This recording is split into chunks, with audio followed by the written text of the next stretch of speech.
हाँ, जब मैं पढ़ रहा था तो उस समय एक मेरी किताब में कविता था, जो रामधारी सिंह दिनकर के द्वारा लिखा गया कविता है।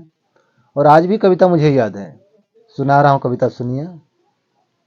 बरसों तक वन में घूम घूम, बाधा विघ्नों को चुम चुम, सह धूप घाम पानी पत्थर, पांडव आए कुछो निरखर, सौभाग्य न सब दिन सोता है, देखे आगे क्या होता है।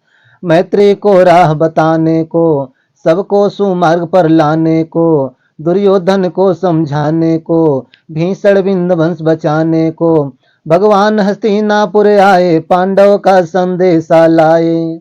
दो न्याय अगर तो आधा दो, पर इसमें भी यदि बाधा हो, तो दे दो केवल 5 ग्राम, रखो अपनी धरती तमाम, हम वहीं खुशी से खाएंगे, परिजन पर हंसी न उठाएंगे।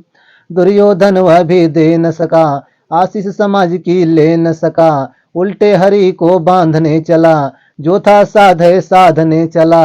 नास मनुज पर जब छाता है, पहले विवेक मर जाता है। हरि ने भीषण हुंकार किया, अपना स्वरूप विस्तार किया, डगमग डगमग दिग्गज डोले, भगवान कुपति होकर बोले, बढ़ा जंजीर अब साध मुझे, हाँ हाँ दुर्योधन बांध मुझे। हित वचन नहीं तूने माना, मैत्री का मूल न पहचाना, तो ले लो मैं अब जाता हूँ, अंतिम संकल्प सुनाता हूँ। याचना नाई अब रण होगा, जीवन जय या कि मरण होगा।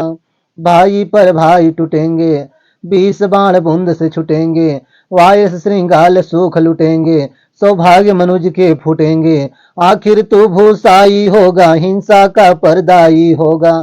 थी सभा सत्र सब लोग डरे, चुप थे या थे बेहोश पड़े, केवल 2 नर न घाते थे, धृष्टाष्ट करते विदुर सुख पाते थे। कर जोड़ खड़े प्रमोदित निर्भय, दोनों पुकारते थे जय जय, दोनों पुकारते थे जय जय। ना पैसा लगता है ना खर्चा लगता है, ना पैसा लगता है ना खर्चा लगता है, प्लीज स्माइल कीजिए ना, बहुत अच्छा लगता है।